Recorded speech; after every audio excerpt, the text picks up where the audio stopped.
Good day, everybody, and welcome to the first episode of Stop Complaining and Work Harder. This is my new podcast. My name is Carey Davis. I've been a government manager since 1999. I started with the government in 1992 with the U.S. Immigration and Naturalization Service. Stayed with them until DHS was created in 2003. Gave them another 17 years and then went over to Department of Transportation to the Pipeline Hazardous Material Safety Administration. Gave them the final 6 years of my career. During that time, I managed a variety of things in a lot of places, both in the United States and overseas. And the more I look back at it now that I have retired, the more I came to realize that the government sucks at training managers. They just do. It's terrible. You start out with nothing. You do your job for a few years, and the less time you actually do your job, of course, the less expertise you have in it. And then suddenly you become a supervisor. And you think, wow, I'm going to sit around and do nothing just like all those supervisors I've watched and get paid extra money for it. And it sounds like the greatest opportunity in the world. The fact is they're not doing nothing. You have no idea what they've been doing. And I'll give you a great example. So when I worked for the INS, I started out as an immigration inspector. And that's the people that stamp your passport when you came home from overseas. So I'd look at my supervisors, and when I saw them, they were leaning against a wall, watching us work, leaning against a wall. And they were great guys. I don't hold anything against them. They were great to work for. They knew what they were doing. They were fantastic supervisors, almost to a person. But the fact is when I was sitting there working in that booth for 12, 13 hours a day, I would look up and see my supervisor doing what I call holding up the wall. So then I become a supervisor. So my first supervisory job was actually with detention. So we were detaining illegal aliens that were caught here in the U.S. And so we had 600 inmates. I did that for a couple of years and then went back to the airport to stamp passports as a supervisory inspector. And what I realized was they weren't standing against the wall all day. They had been in an office probably for 2, maybe 3 hours doing a report that was probably needless, most likely something that a supervisor 2 or 3 levels above them mandated that get done every day and was worthless and was a complete waste of time, but the boss wanted it, so you made it for the boss. And after spending 2 hours in the office writing needless things for no good reason, you come out and you stand there just to get a few minutes to yourself. That was the reality of it. Or they knew that something was foolish about to happen or had been happening or was happening right now, and they had to come out and monitor the situation. Either way, it wasn't easy. So what's going on right now in CBP, to my understanding, is they're hiring people so quickly, and frankly, a lot of people have left, that people with as little as 3.5 or 4 years experience are becoming a supervisor.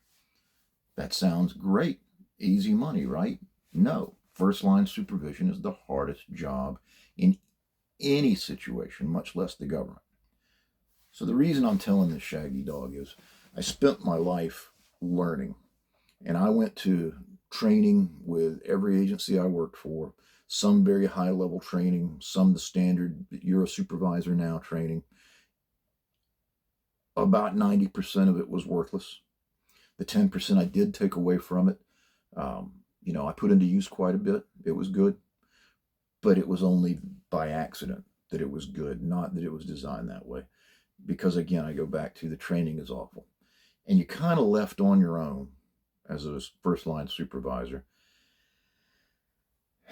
And that's tough because you're going to make mistakes. Everybody makes mistakes. It's just the constant in human existence that people are fallible. We make mistakes. The problem is that when you are a manager, especially in the government, your mistakes reflect on the agency or put the agency in jeopardy or cost the U.S. government money. And by U.S. government, I really mean the taxpayers, and by that I mean you and me. So Lord knows, I'm certain that someone, Doge, listen to me now if you ever get the chance, go in and look and see how much money the U.S. government spends on correcting mistakes made by first-line supervisors. It's definitely in the billions by the time it's done, because we all make mistakes, especially when we don't know what we're doing. And I assure you, 90% of the supervisors, well, 100% the first couple of years, and then probably 90% of the supervisors in the U.S. government from there on out have no idea what they're doing as far as being a manager. They may be a subject matter expert, writing regulations or executing laws or giving grants or the dozens of possible things that we do. But knowing the job, your agency's function, does not make you a good supervisor. Management is its own art. And if you don't take your own time to master that art, then you'll never be a good manager. And, I spent 26 years as a manager at all various levels, all the way up to Washington, D.C. as an executive director, acting executive director, and then deputy associate administrator for field operations for hazardous materials. And I got those opportunities not because I was great at something, but because I hope that people saw that I could manage situations at that level. And of course, that only comes from experience. And frankly, you only get experience by making mistakes. And boy, howdy, did I make some mistakes. But I also learned a lot along the way. So I want to start this series to give all the new government supervisors out there the opportunity to learn from my mistakes and gain a little bit of experience. I can assure you, my employees at Department of Transportation got sick and tired of hearing my stories over and over and over again, but I was telling them those stories so that they wouldn't repeat my mistakes, because it is very and intrinsically complicated and complex to be a government manager. Now, those of you who are not in government, and I know there's a large anti-government employee sentiment of late out there, and that's fine, I get it. If you've never worked in government, the first thing you're going to say is, God, all my tax money goes to these idiots. They make a ridiculous amount of money and they do nothing. There's cases where that's true. There are government employees who literally are what I call oxygen thieves. They're just out there basically sucking up taxpayer money every day. On the other hand, the vast majority of them are dedicated individuals who do very, very, very complex jobs, frankly, that most people wouldn't want to do. I spent most of my government career, I assure you, wading in things that I did not want to be a part of. But it's the mission, it's the goal, and there you go. So that's who I am. That's why I'm here. I want to give, the benefit of my advice, but also I've got a lot of friends who are either retired or current managers in the government. I want to bring them on and hopefully give you the benefit of their experience. Now, I'm new to podcasting, vlog, and whatever the hell you young kids call this stuff, but this is the only way I can get my message out. I thought I was going to write a book, and come to realize in 2025, people just don't read books the way they used to. And, so the best way to get information out there is visually, and share it with everyone, and give everybody the opportunity to see, what we're laying down. But so to go back, I kind of skipped the part. If you're not in the government, please watch this. Maybe you'll understand what government supervisors do, and what challenges they face, or you may learn something to put forward in your profession if you're a manager or you deal with managers, because management is its own science. It's something I figured out a long time ago. It's something you got to learn. It's something you got to develop. And you can go to university. You can get a degree. You can get a doctorate in management. It will not prepare you one bit for the real world. It just cannot, particularly in a U.S. government setting.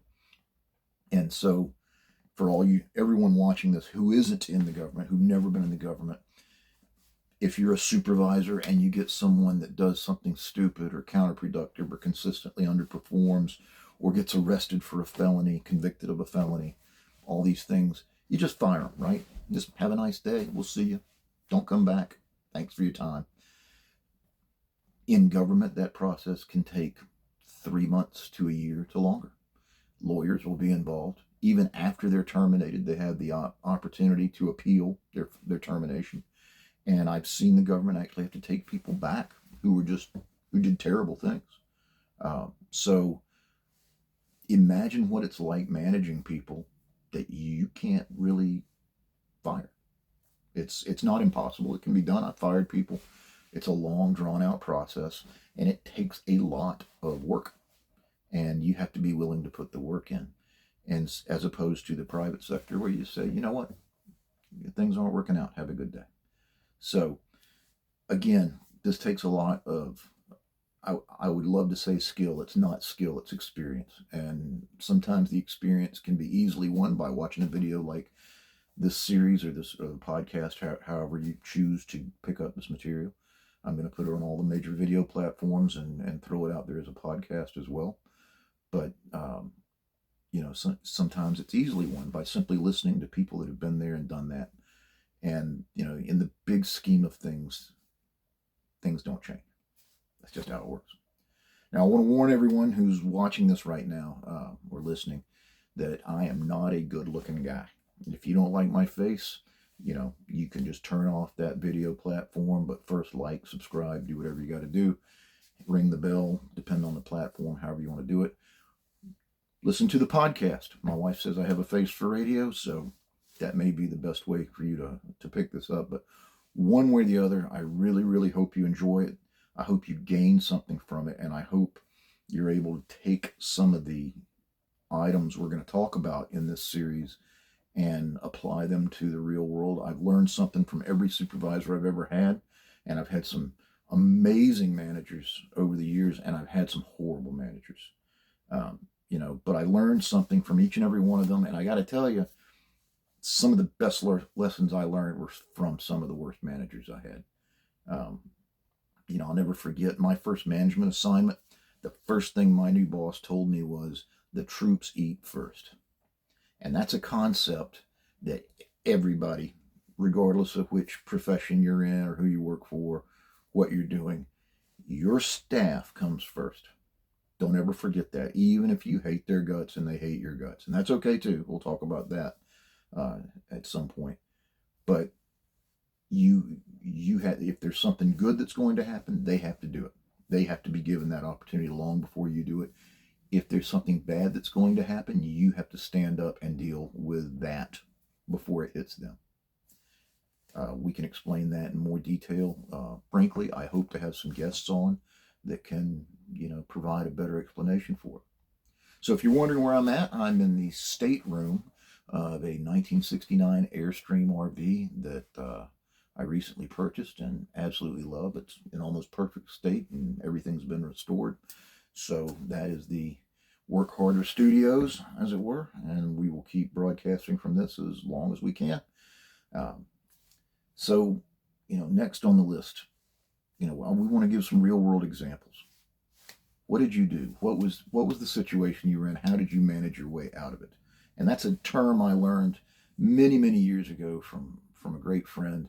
And he said, okay, we've got a situation. Let's manage our way out of it. Let's sit down and devise a plan to manage our way out of this. And sometimes that's a great thing to do, is actually sit down and write out what the steps are. How do you achieve success? And and this is any situation, whether it's a recalcitrant employee, an operation plan, an office organization. Make it visual. Sit down before you sit down with your team and solicit opinions. But don't show them what you've written down. You put it on paper so that you have it, and you then talk to your employees about it, and they won't be influenced by your plan, but they can give you their opinions, and their opinions matter. You may never use what their opinion is, but it's good to hear all those opinions. And we're going to talk about that situation, at length in one of the upcoming episodes. And I'm going to keep leaning on something that I've learned over the years. You'll hear the terms management, leadership, and supervision used interchangeably. That is a load of garbage. Management, supervision, and leadership are three distinct and separate things. This is my opinion. People will tell you I'm wrong, but my experience is there are three separate things. And if you had a Venn diagram, which I know some politicians love, Venn diagram, you would have a center point where the three rings kind of meet in the middle. And I'd love to say that's where you want to be. But more likely, and the best way to look at those three things, yes, they meet. They all have a certain commonality. But for you to be the most effective you can be, you should be able to jump from one ring to the next on a dime. You're a manager 1 minute, you're a supervisor the next minute, and you're leading the next minute, or you're leading while you're supervising, or you're managing while you're leading, or you're leading through management, you're leading through supervision. And these are all concepts we'll talk about in the future. But it's important for you to know that I view them as three different things. I'm going to ask my guests as they come on, how do they view these things? Because everyone has a different take on how this is supposed to work and the concepts involved. And these are our concepts, but they're concepts you put into practice. And so it's important that you understand when I talk about things, I might say, this is leadership or this is supervision. And so just to lead off, since this is my first episode, let's talk about the difference between management and supervision, because that's the one that gets misconstrued most often. Management is managing your resources. And these are just examples. People will come and say, well, what about this? What about that? What about our dime a dozen? But, in very basic terms, I have $600 and I have to perform 4 tasks. How do I divide my money up in order to pay for each task? That's management. Management is, I have 12 employees. I need 6 in one location, 3 in another location, 3 in another location, and then I have to assign work so that they have breaks, and we follow the union contract and give them, the time that they're allotted within the contract. That's management. Okay. Supervision, for a very basic example, is seeing that the 6 employees who went to Unit A aren't getting the job done. So you go down and you look and you say, okay, and you sit down and talk to them. Okay, guys, you're not getting the job done. What do we need to do? What do we need to change in order to get the job done? Or just walk in and say, I see this going on. I see that you're not doing the job properly. Okay, leadership is then coming in and convincing those 6 people to do their job properly instead of simply ordering them to. You can order people around all day long. Doesn't mean they're going to do it. It certainly doesn't mean they have to do it well. Follow your orders.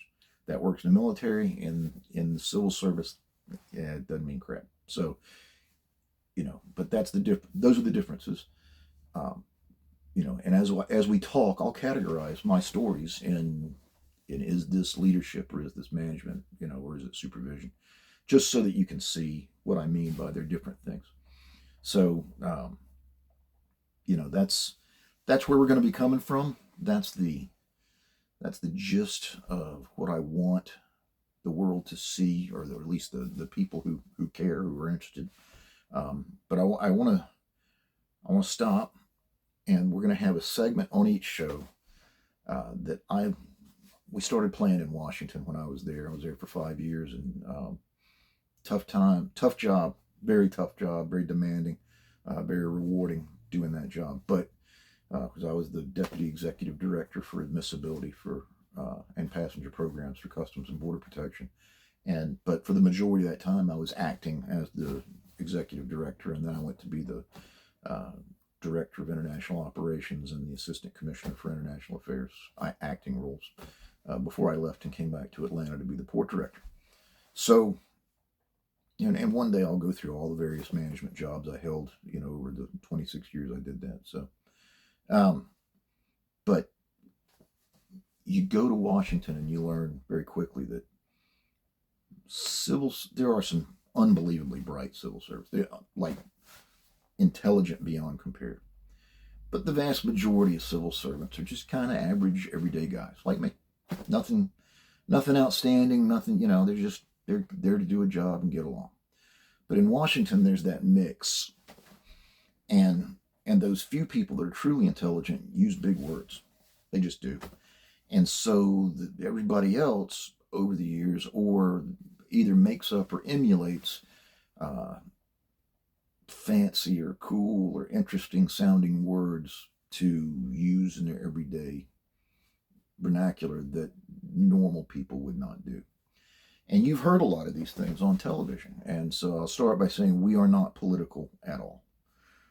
But a great one that anyone who was around in the 2001 to 2003 time frame saw, I forget her name, but the press secretary for President Biden, the red-haired young lady, she used the term, we'll circle back on that a lot. And circle back is an old government term, probably used in the private sector too. And basically, it's a nice way of saying, I'm not going to answer your question. Don't ask anymore. You're wasting my time. And, I saw it used constantly in Washington. Anytime the tough question was asked, anytime there was a conflict or a question was asked, frankly, that the presenter couldn't answer, it's, let's circle back and talk on that. And there's a few ways, a few verbal techniques that people have come up with over the years to have the same effect. But circle back is a good solid way of saying, I'm not answering that question. Just don't ask.